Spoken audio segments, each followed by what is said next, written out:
from the studios of About 819 FM. Good morning and welcome to today's edition of Aketi is Working. I did say last week that that would be the last edition, but then we'll continue. My name is Major Danes and I'm being joined by the man who headed the campaign of the governor of the state, that is Governor Oluwarotimi Akeredolu. He is Right Honorable former Speaker of Ondo State House of Assembly, the special advisor to the governor on political matters, Right Honorable Victor Olabinton. You're welcome, sir. Thank you very much, Dimeji.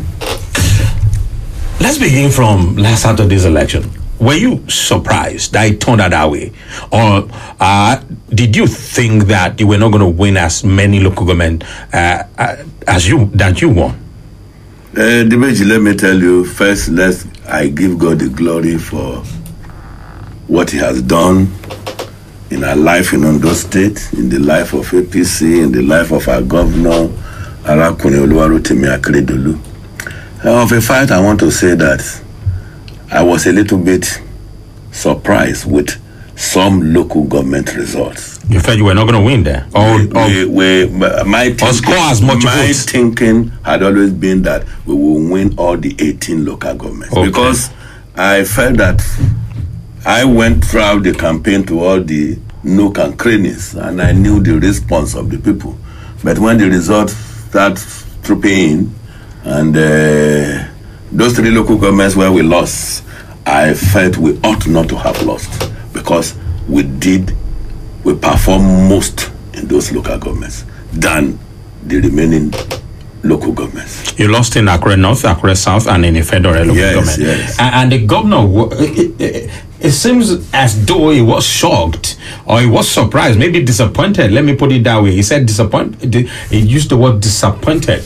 Now, that he was disappointed that Akure, especially Akure South, did not go his way. And there are people who feel that it shouldn't have felt that way. That the people had the right to vote for one of their own. That is the Ita Jagede. Yes, it is believed that they have a right to vote for one of their own. But politics should transcend that. Politics should now be, what can you do? Even when your son cannot do anything, then you must put him there. It's not fair. We have to be fair. Almost 40% of what has been done in this state in the last 3.5 years or more were done in Akure South. And people should appreciate. You see, we should move away from this politics of Omowane Jose, or what can this person do? The person who is there, what is he doing? Let's give him encouragement to do more. You see, you have to encourage somebody who is working. You have to encourage somebody who is doing it. And I believe, like the Yoruba used to say, Ajumobi Okotanu, God has used Akeredolu for the people of Akure South. And the result they gave him does not justify what he has done for them. Now, let's talk about Ondo South.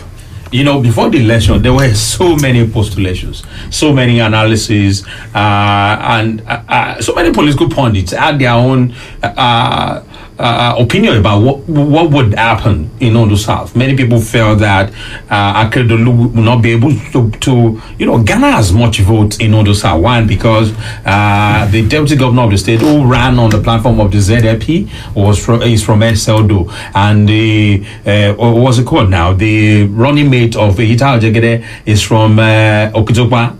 And, going from the clamor in that part of Ondo State for the return of the governorship seat to the Central District, many people felt that they would support another candidate. But the results show Akeredolu won in Esodo, one in Laje, one in Okitokpa. What do you think did the magic? First of all, two things did the magic. First, the superlative performance of our governor thus far in taking the whole of Ondo State as his constituency and working assiduously. Particularly the people were happy with the exploration of bitumen, the Ore flyover, and the old port Ondo that is coming. Two, you see, the people of Ondo South, they know it is not their turn to be governor. They know their turn comes after Akeredolu. So they want Akeredolu to do yes, 2 terms. And everywhere we go in the South, the sing song is 1. We know our turn. It is your turn in the North. We will support you. When it is our turn, support us. 2, that nobody outside the South will choose for them who becomes their governor. That they will have the right, when it is their turn, they will have the right to say, this is going to be our governor. Not that one godfather will come from somewhere. Did anybody choose for them? You see, because the belief then was that, the deputy governor is their destiny. No, the people of the South know what they are doing. And you can see that they spoke in no unmistaken terms. They were emphatic that the next governor after Akeredolu belongs to us. We will support the North now to have it. And this is the way it should be. Now, if the North finishes its 8th term, let it go to the South. Let the South finish its 8th term. Let it come to the center. Let the center do its own 8th term. Let it go to the North again. You see, with that, we'll have what we call balancing. And everything will be okay. People should not come and jump in when it is not their turn. And this my son syndrome, we should drop it. Let's go for performance. If we are talking in terms of performance, Akeredolu has done well. I'm not making mistake about it. Were you surprised, Right Honorable, that in spite of Mimiko's support, that ZLP could not win any of the 18 local governments, especially in Ondo Central, where Mimiko comes from, Ondo West, Ondo East? I am not surprised. The people can see. You see, politics should be the way it is being played now. People should see. People should be able to weigh it, balance it. This will pay us. This will not pay us. Some people have been there before. They didn't do well. Let's be realistic with ourselves. Today, this state, repeat, today, this state should not be going cap in hand to Abuja for money. We should be self-sufficient here. If Dangote refinery had remained, if OKLNG had been allowed to stay, and if the Odo port had been pursued to its logical conclusion, today we should have been in money, big time money. And with that, we won't go cap in hand. Civil servants will not be saying, some governors, when they do 2 term, they don't pay salary, they won't do this. Such things will never happen. Because the issue of non-payment of salary will not even have arisen at all. Therefore, it will not be an issue in any election. It is not going to be an issue. And that is where the people of Ondo State know their friend. And they have spoken in no unmistaken terms. All right, let's put a finger to this. The inability of ZLP to win a local government, did it have to do with Akeredolu's performance, one, or the lack of popularity, loss of popularity by Mimiko, who is referred to as national leader of ZLP? First is due to Akeredolu's performance, majorly. And 2 is due to the fact that the gladiators in the ZLP, the people knows who they are. The people spoke in no unmistaken terms. The people are not ready to. It's no longer 2007. It's not 2007. This is 2020. Special year. 2020. Special year. Therefore, the people did not want to gamble again. We gambled in 2007. We knew the result. They said they are not going to gamble again. And that this their friend that they know, who is doing what they want, who is doing well, let's give him our support so that he can do more. You know, after this, Akeredolu is not coming again as governor, no 3rd term. And he has said it on no mistaken terms. It goes to the South. But he will lay a solid foundation that no governor will come and derail it again. Now, what would you say, one for the APC and one for your camp, the campaign now? What would you say, where the takeaway lessons from this election? I think the takeaway lessons from this election is that hard work pays. If you work very hard. And 2, don't rest on your oars. Don't believe you have done it and that naturally it will come. We have to take the campaign to every home. Every home. matters. Not because we're in power, not because we have done certain things, but we believe that the people has a right. There are some people who might not even see what you have done. There might be some people who might not know. I can tell you, majority of the people might not know the importance of Ondo Port. They might not know, because after all, port, but we have to take it to their account. We have to let them know. Go to Apapa. Take over so pé Betty won lele port ló ń jẹ́ bẹ́ẹ̀. Ẹ jẹ́ kí ẹ̀yin Betty tiwa náà wá. We have to let them know the advantages that we accrue to us if we get it. And in telling them, majority of the citizens of Ondo State now, they know the advantage of having a port. And that port is not only important for Ondo State, it's important for our area here, Ondo, Ekiti, Osun. These states, Oyo, particularly these 4 states, Edo, Kogi, that port is just too important for all of us. Very, very important. A lot of things will come. By the time it comes, all these civil servants saying one governor will come, he will not pay salary. Will there be money and governor will not pay salary? It's because there is no money. That is why it is difficult at times to do this and do that. But because it is coming, Akeredolu will establish it. He will stamp it. He will make sure it stays.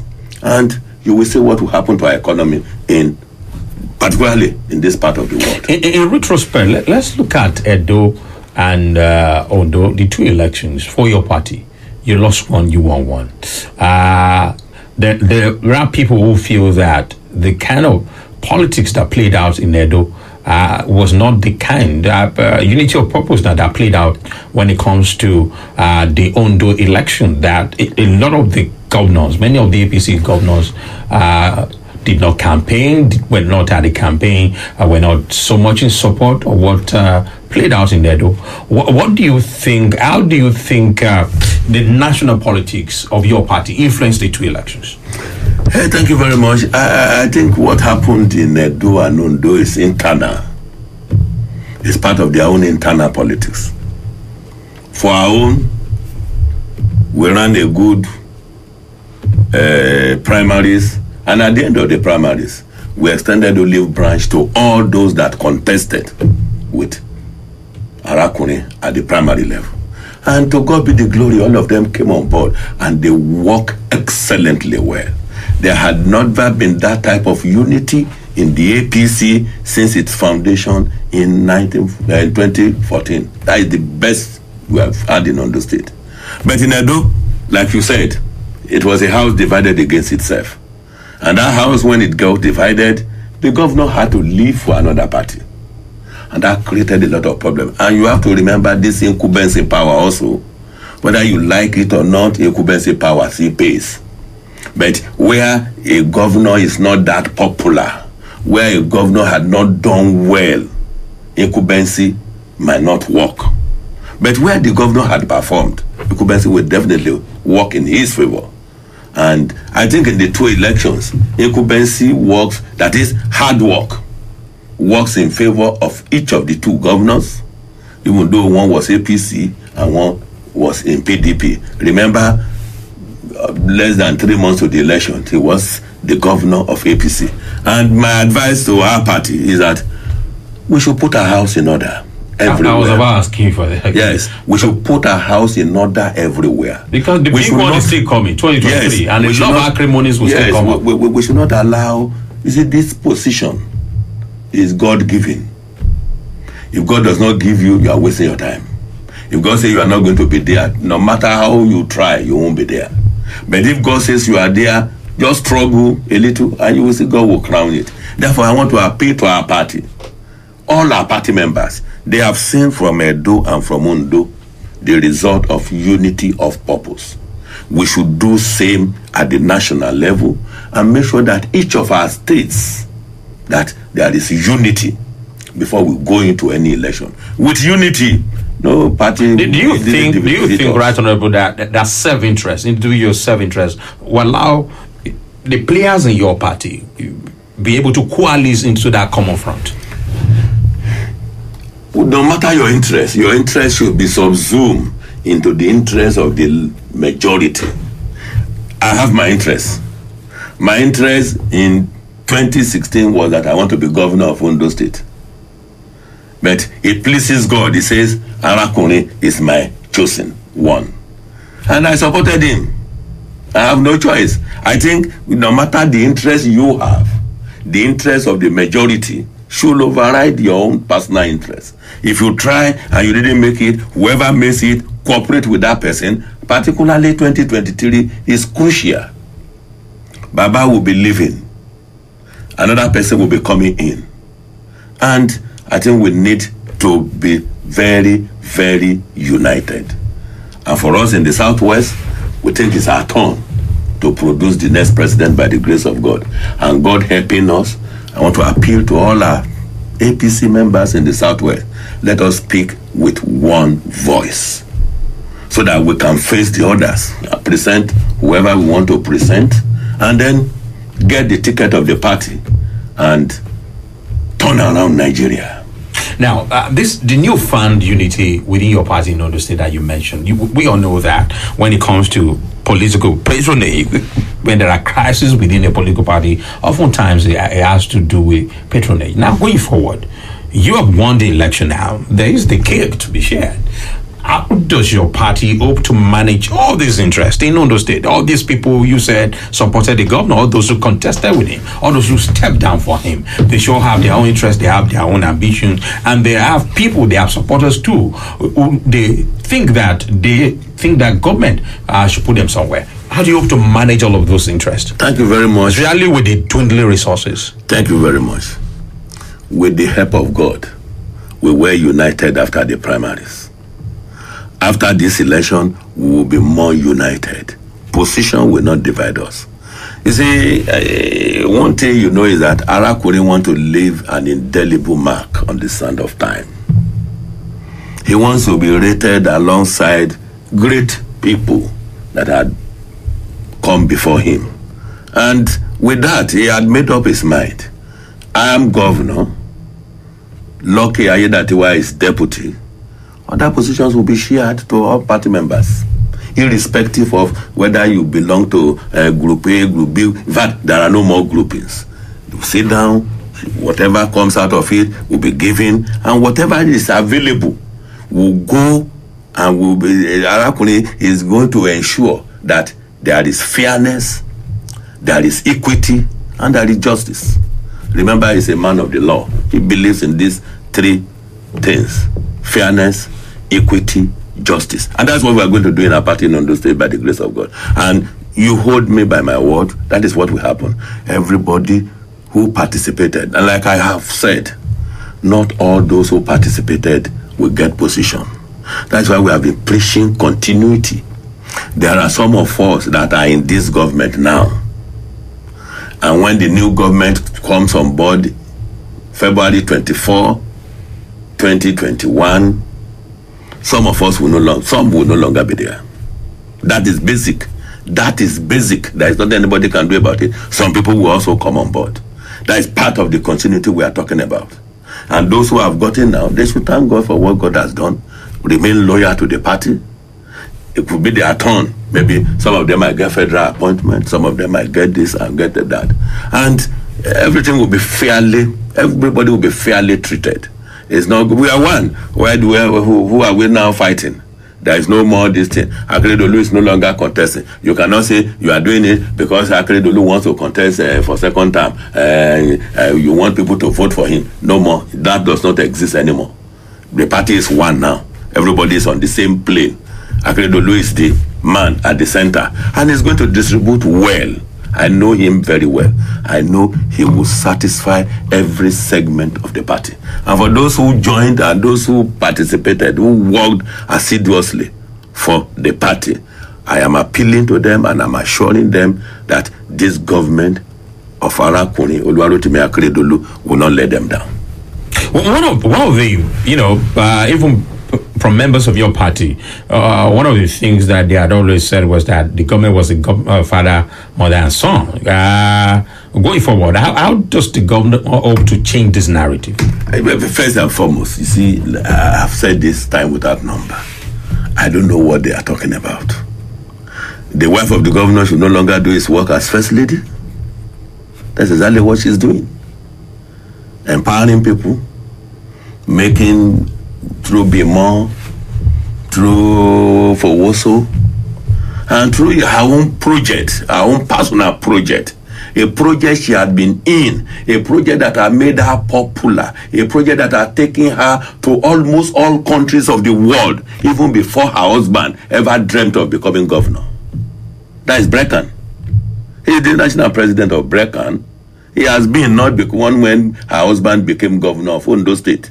He has been helping people with cancer, arising from her own experience, being a survivor. He survived it. Therefore, you are now asking her not to do it again. And because he's governor, his son is there to assist his father to win election. Is that have any sin in that? For me, I think those are part of the political gimmick used by our opponents during the election period. The election is all over. Right, Honorable, do you think that narrative in a way ought the government? Do you think the narrative in a way ought the government? The narrative never hurt Mr. Governor. I didn't say Mr. Governor, I said the government. It doesn't hurt the government. How? How does it hurt government? When none of his children is serving in the government. Then how does it hurt government? When the wife is performing her duty, her constitutional duty as the first lady of Ondo State. You see, people come with a lot of narrative that are not here or there. I know what happens in this election, and I know a lot of things that happen. Therefore, you see, these are some of the things that people say. Let me give you an example. When Dr. Agagu was governor of Ondo State, they said he has a refinery in South Africa. In this state, they said it. They said he has a refinery in South Africa. He had an apartment that he rented from Dangote in Lagos, in Atikoyi. Just one apartment. Each time he's in Lagos, he goes there. That is where he stays. They say he's the owner of the building. There is nothing unprintable they never said about Dr. Agagu. When Dr. Agagu left, they discovered that all this were false. You see, we have not matured enough in this country to know how to distinguish politicking from personal vendetta. People just come with personal vendetta. They tell a lot of lies against you. There is nothing unprintable they will not say. It doesn't work. That is the one they are saying. When Mimiko was there, they say his government is a family government. They say himself, Abbas, Professor, all of them mentioning this. Please. When are we going to be matured enough to know what is good for us? Ask, is this man doing what we want him to do? If he's doing it, that is why American politics, French politics, German politics, English politics will continue to grow. To me, this is part of what I call hate speech. It's hate. Not because you hate him, you tell lies against him. Bring evidence. They will not be able to bring evidence. If it is in America, if you are sat, you must prove. It's in the law in Nigeria too. How many people will this thing? Even if they take them to court, would they be able to prove? The onus is on the accuser to prove. The onus and the accuser to prove. Nigerian law. Have they been able to prove it? They tell lies. The lies are just too many. They say Mimiko has one nursery school in Abuja, the best in the world. He has no nursery school in Abuja. I'm sorry, my brother. He doesn't have it. They say he built hospital. Is it in South Africa or I don't know whether it's in Dubai? Build a world-class hospital there. Where is it? You see, people will accuse you falsely. It is left for you to be focused. Don't allow that to deter you. Go ahead. And we never allow it to deter us in this election. We focus on the election. We let the people know the truth. And the result is the referendum we have gotten. Go ahead for another. I don't know if you've seen some of the reports from some of the observers in this election. I've seen that of Yaga. I've read it. And in that report, they said money as much as between 7,000 and 10,000 naira was being doled out to voters, and that this in a way that it could have impacted the outcome of the election. Where you are, we are right, Honorable. You voted in your hometown. Small London, that's in Akoko Northeast or Akoko North? Southwest. Akoko Southwest, yes. You voted in Akoko Southwest, and we had reporters there who called in that they also noticed. In fact, many of our reporters called in that they noticed that people were voting, that party agents were still finding ways. Voters were still finding ways to show their ballot papers to party agents, who would then direct them to go and collect money elsewhere. Right, Honorable, let me first ask you: are you aware that money exchange during this election, and there was vote buying? As far as I'm concerned, we never did vote buying. And if anybody saw, you know what I'm asking, because the opposition, PDP and some other people in some other parties have been saying that the APC that the APC was the highest bidder, and that the highest bidder won the election. I don't know if you have had that. We'll hear more. Let me tell you something. When somebody is down, he would want to ascribe it to every other thing. PDP should know that they are no match to APC as far as this election is concerned. Put all parameters on the table. They are no match. All parameters. All parameters. Daddy, why do you say that? Why do you say that? When they were there, apart from the regime of Dr. Agagu, when they took over, those currently in PDP, and they have they took over as LP, as LP, and later LP metamorphosized to become PDP, and that was what sent some of us out of PDP, because we felt this is no longer the party we desire, and we have to leave. That's why I left. I make bold to say it, and I don't hide it anywhere. That when some people took over, I felt this is not the PDP of our dream, and I left. And that was how I came to APC. When Mimiko came into PDP, yes, we left because some people took it over, and we felt these people are not going to do it well. And their performance from that period and before that period, what did they do in this state? They left with 7 months unpaid salaries.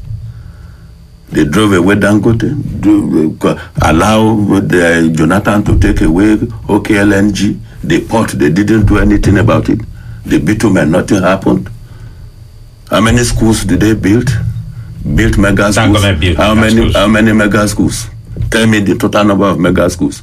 Not up to 100. But the school fees at that time was low compared to what? Let me tell you, when they came on board, we had 2 universities.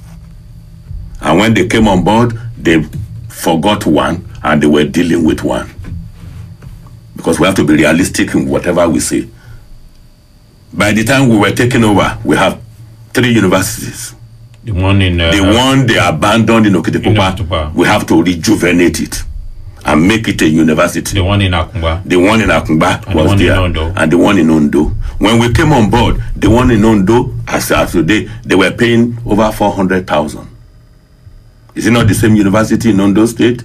That of Osustek, they were paying over 200,000. It's in Nigeria, it's in Ondo State. People come and they deceive because of politics. We should stop it. We are the only state in Nigeria with 3 universities. If I hear you correctly, right, Honorable, you're saying the school fees that was being paid at the time was different was lower to what was being paid in Ondo and Okitipupa. Yes, the data are there. Go and verify it. And when we came on board, we set up this education committee, this thing, to look into the state of education, and recommend to government. And they gave us the option. 1, 3 universities too much, but you cannot do away with any. And in order to, this thing, that what was being paid in Akumba had to be matched with that of others. Even if it cannot match it with the University of Medical Sciences, because medicine is costly, it should match with that of Osustek, because Osustek and Akumba, they offer almost all the same courses. We are just putting in the engineering courses in Osustek.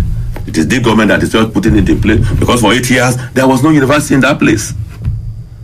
And to 3 universities, 3 vice chancellors, 3 bursars, 3 everything, different professors, different lecturers, different admin officers.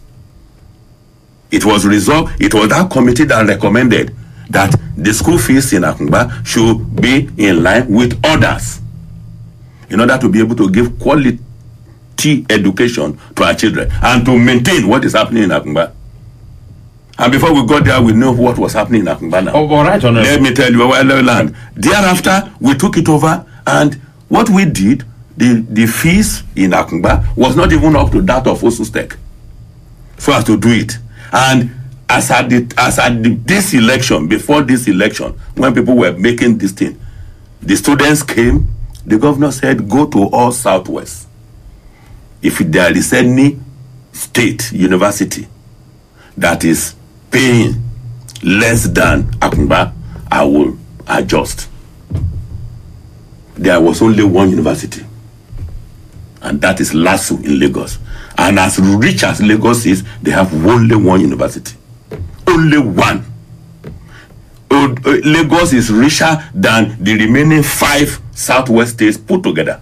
They have one university. They were the only one that was charging less than what Akungba was charging. And what the governor did was that, okay, what LASU is charging, charge. Therefore, when people come, people should know what they are saying. The governor is not doing anything bad. When school fees are increased, and then the people who pay this tuition fee, and the students who pay this tuition fee, who attend the school, say that it was unbearable for them. Shouldn't government find a way? Listen to me, please, my shouldn't government find a way of making it bearable for them? Because government is about the people. Let me tell you, government is about the people, is about the welfare. The same students, the same children, the same parents who produce the children that attend Osustek, who produce the children that attend medical science, produce the children that attend Akungba. The children of those of Akungba were not brought from the moon. The children. I'm not just talking about Akungba, right, Honorable? I'm not just talking about Akungba. I'm talking about the 3 schools now. The 3 schools, listen to me. For us to, the only thing that can reduce those fees is for us to abolish 2 and have 1. Please, when people outside are talking, I just look at them and laugh. When they get to government, it's only unfortunate that God will not allow it to happen. They will have come in and see whether they can do it. They will even increase. We know what we are talking. We know what is on ground. And these school fees, since it was introduced, has been reduced twice. Immediately it was introduced and people cried. It was reduced from the initial 150 to 110. Now it has been reduced again to 90. And people are saying, please, my brother, we see, I don't want us, we must, if we are not realistic with the people, we are deceiving ourselves. Because when the chips are down, the people will bear the brunt. Therefore, we must let the people know what is happening. This is the truth position. In Ekiti here, their own is almost times 2 that of Ondo State now. In Osun, it's almost times 2 that of Ondo. Oyo, it's almost times 2 that of Ondo. Dito Ogun. Only we and LASU are on the same page. Please, we have to be realistic. This is the same. Listen, these are the same Yoruba-speaking states. Right, Honorable. The home of Awolowo education. Right, Honorable. When you say the school fees were increased to allow the school survival. Yes. Yes. Now, in spite of this, from Akungba precisely, even when I interviewed the pro-chancellor of Akungba, he was sitting where you're sitting now. He did admit that even in May, half salaries were paid. June, July, August were not paid.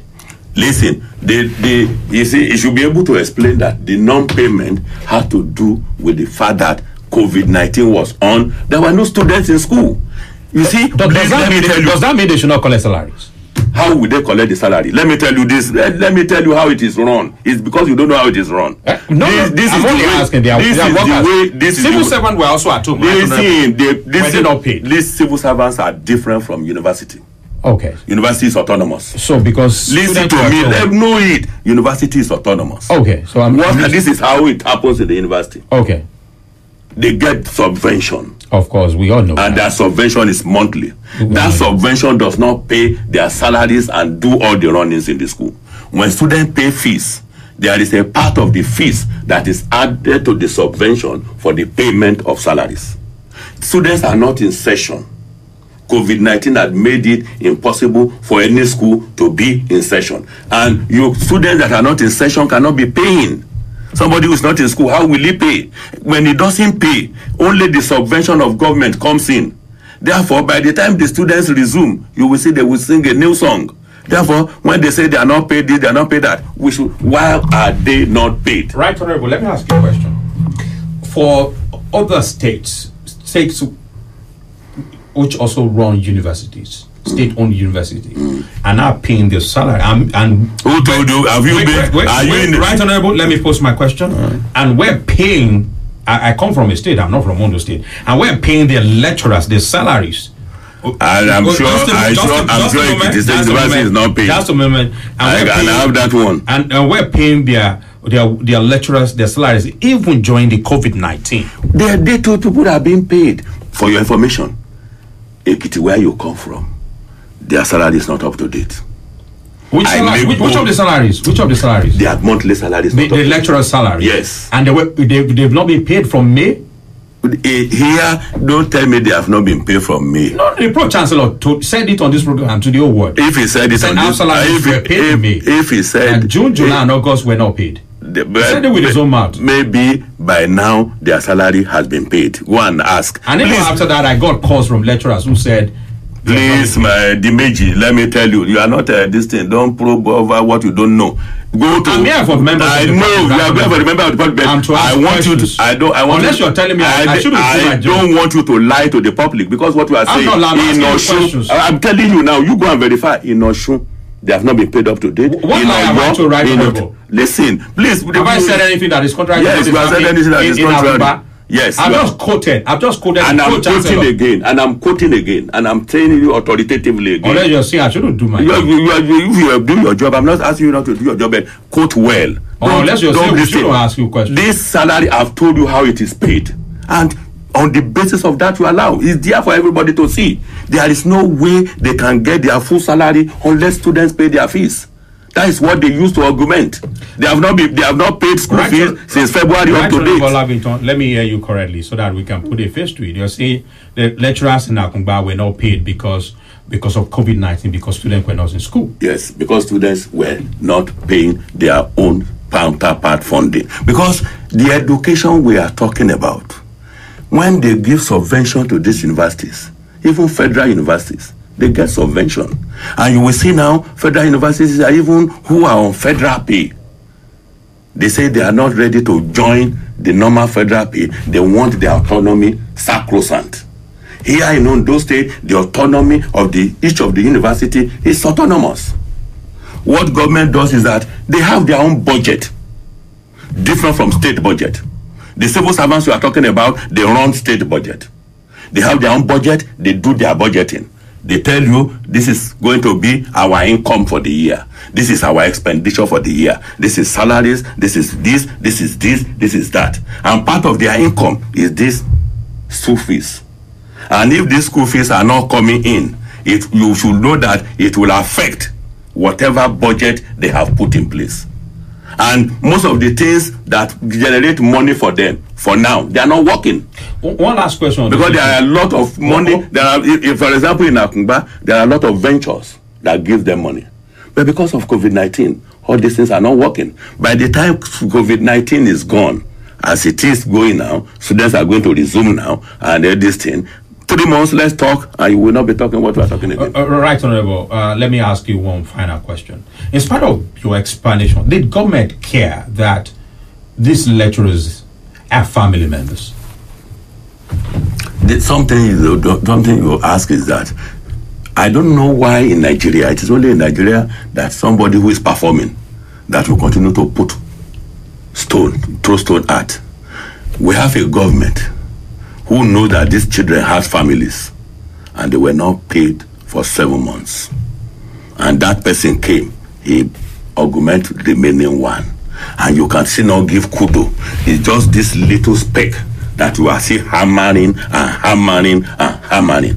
You all hammer it before the election. It never worked because the people can see better. When you say, please don't put me in that. I'm asking you the question. I'm only telling you what people are saying. Better. What if you tell me what people are saying? If I explain, then it's not this thing. No, I'm asking for it's not happening here. It's not happening there. When actually, were you there? You know, right, see, when we explain things, let us explain. Right. Let the people at home go and judge. Yes, they're judging. Right, Honorable. Just one last question. You said somebody did not pay, and I've seen that it happens so many times in Nigeria. When people are in government and a government leaves, a government gets voted out because maybe they are not performing. Maybe people did not like what they were doing in government. Another government comes in place, and that government keeps laying claim, justifying what one government did that was bad, justifying it. Why do you think that keeps happening in Nigeria? It's not keep happening. It's not. We are not justifying what somebody did that was wrong. I want to tell you, God that we serve, He said He demands one thing from us: appreciation. If somebody was there before, he didn't do well enough. Another person is there now. He's doing better, 100% better than that person. This person should be encouraged. He should not be vilified all the time. Just because he's in government, just because he has no right to defend himself. No. The bonus is that you are doing well, oh, we want you to do better. This area you have not touched. This area you have not touched. This area you have not touched. Do something to do it better. Because at the end of the day, he will go. Another person will come in. Dr. Agagu, as even the Mimiko government has nothing ill to talk about Dr. Agagu's government. Nothing. Let's be realistic with ourselves. And ditto is going to happen to Akeredolu. Ditto is happening to Akeredolu now. That's why you saw the overwhelming majority. It was an endorsement by the people of Ondo State. They hammer on these school fees. They hammer on a lot of things. They hammer on father, mother, child, government, and everything. But the people can see better. The people can see with their two eyes. The people know what is happening. The people can see it. And that is why they have given that resounding continue. So it had nothing to do with vote buying. Huh? It has nothing to do with vote buying. Listen, if you are not doing well, and people know you are not doing well, you want to buy vote. You think people, not the people of Ondo State. Please, this is my state. I have been in this state since its creation in 1976. I have not gone anywhere, and I know our people. Once they say this is the road, they are going. Nothing distracts them. Who are you? This thing, money cannot buy the conscience of the people of Ondo State. You can use money in other crimes, not in Ondo State. Your money can't work. It cannot work. You keep your money. What is their business about it? Their business is about good governance. Because, remember, we don't have many things in this state. Therefore, what we want is good government. If we have good government, everything we want will come to us. They are talking of school fees. If we have an OKLNG working there, if we have a Dangote refinery working here, if we have that, and the money that is accruing to government, inter-agency revenue is running into about 10 billion naira every month. Will anybody be talking of this thing? Nobody will even have time to reduce. Let's talk about the focus of your second term. What will that look like? The second time is going to be better than the first. How so? Don't I hope so? Like, for example, Port Ondo will come on stream by the grace of God. By the grace of God. You're saying the government is serious about it? Yes, more than serious. The declaration will be made very soon. And once the declaration is made, the next thing is advertisement for people to come in. It's not a port to be built by government. It's to be built by private entrepreneur, private individuals. That is number one. Number two, the egg powder factory in Emure will start work. Okay, egg powder. Yes, okay. And when that one start work, you will know the number of people that will be employed. What stage is that in now? The stage, you see, when the egg powder started, the initial company that came with it, they don't have the capacity. Okay. They have to go. And another company had to come in, and They have the capacity. Is it a PPP? Huh? Is it a public-private Yes, partnership? it is. And they are there now, working fine. And by the time it starts production, most of our people that are involved in poultry production in this state, in Oyo, in Osun, Ekiti, Kogi, Edo, in fact, they are going to smile to the banks. And that is promoting agriculture again. That is poultry farming. That is promoting it. And a lot of other things will also come on board. And I want to assure all our people that road revolution they have never seen before. They will see more during this second term. More road revolution. You see, Akeredolu is not going to be... What about staff workers' welfare? Workers' welfare will be number one priority. It has always been number one priority, and it remains number one priority. The governor believed in this biblical saying that a worker deserves his wage. You don't deny them their wage. They have worked. At the end of the day, give them their money. If you don't give them, God himself will punish you. That is his own belief. And that is one of his own philosophy of life. Therefore, when people were saying, second time he will not pay, based on available resources, he will pay them their salaries. And when things get better, the issue of whether they get salary or they get their salary will become a thing of the past. And it will definitely become a thing of the past during Akeredolu's second term. So that, yes, worker salary. Can rest assured. Yes, can be rest assured. Including the lecturers. Yes, so that by the time other governors are coming, a solid foundation will have been laid that the issue of workers' welfare will no longer be an issue for any election. What about ongoing projects? All ongoing projects will be completed. All. Including those in Akure? What has Akure done? Because there are those who feel the government said it was disappointed. Yes, if we were, you will be disappointed. But remember, all of us live in Akure here now. I live in Akure. Governor lives in Akure. Yes, he's disappointed. I too am disappointed. But the fact remains that they are part and parcel of this state. It is the capital of Ondo State. And there is very little we can do about it. Very little. Therefore, all ongoing projects in Akure will continue. And new ones that are supposed to be done will come on board. The governor he's not a vindictive man. He will never be. He has never been and will never be. He's a fair-minded fellow. Fair-minded. He believed they have spoken the way they want to speak. But the greater majority of the people of Ondo State has spoken in his favor. And with that alone, he will work for the people of Ondo State. They did not say Akure has elected a new governor that will be rival his own. Therefore, we will still have one governor in Ondo State, and that remains Arakun Oluwarotimi Akeredolu SAN. Therefore, there will be not going to be vindicated. It is desired, Right Honorable Victor Olabito, because of the outcome of the election and what had been happening between the governor and his deputy, the incumbent deputy governor. It is desired what politics is likely to play out in that regard on that issue. Which one? The governor and Agboola Ajayi, because we have been getting the issue resign. For me, yeah, the special advisor on political matters. For me, the issue has been on for some time. He didn't resign, and nothing has happened. I mean, everybody has a date with history. That is his own. For me, I don't know anything that can happen. All I can say is that if I were him, at this level, I would resign. If I were him. But for governor, the governor has nothing to do because one, the governor has been re-elected. He has gotten a new deputy governor. Elect. Therefore, it's fair. By February 24, everything will be all over. As far as I'm concerned, everything will be all over. So your party will wait and see it out? And not have we not been waiting? Have we not been? And not make impeachment move? Have we not been there since? Did we die? We didn't die. He too didn't die.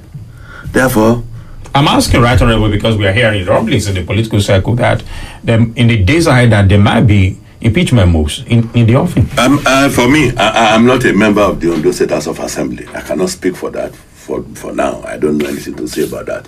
But all I know is that the governor is focused. The governor has been re-elected for the second term. He wants to finish this first time gloriously and begin his second term come February 24, 2021. Let's be there, let's go there. I don't know. This is about politics. I don't know what the House of Assembly is doing. I don't know what anybody is doing. Therefore, the ball is in their court. I'm just an advisor to Mr. Governor on political matters. And to me, the ball ends there. Right, Honorable, before on the final note, your appeal to your party members, your words, not appeal now, you won election. Your words to your party members. I think my words will go to the people of Ondo State. Why we want to appreciate them for the wonder they perform, for their wonderful superlative performance in endorsing Arakuni Oluwarotimi Akeredolu for the second time. Were it not for God and for them, it would not have been possible. We say thank you, thank you, thank you. And at this second time, Akeredolu would do better than the first time. More infrastructural facilities will be provided. More industries will come on board. Ondo Port will become a reality. Our bitumen exploration will continue unabated. And the road revolution will continue. The schools that have not been renovated or rebuilt, those primary schools, they will be renovated and be rebuilt. The number of teachers in primary schools that are dwindling at this thing, more teachers will be employed by this government very soon. So that they say it's a gimmick. Government is not going to recruit. They are just doing it for politics.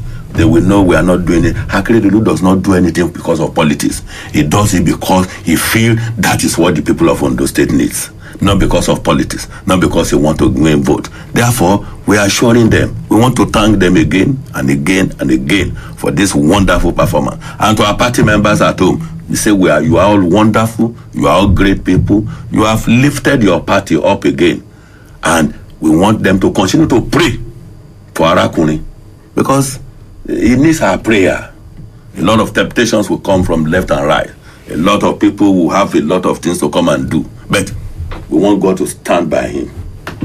God to be in his front, God to be in his back, God to be out his left hand, God to be in his right hand. So that whatever he does, whatever he wants to do, God will direct him aright. So that he will do the best for the good of the good people of Ondo State. That is what we want. And that is what and I want to assure them that Akeredolu will leave a legacy that will be difficult to better in future. Thank you very much, Right Honorable Victor Labinson, Special Advisor to the Governor of Ondo State on political matters and former Speaker of Ondo State House of Assembly. Thank you for coming on to this edition of Ketis Walking. Thank you very much, Dimeji. My name is Veggie Danes, and this is where we draw the curtain on today's edition of the program. Good morning.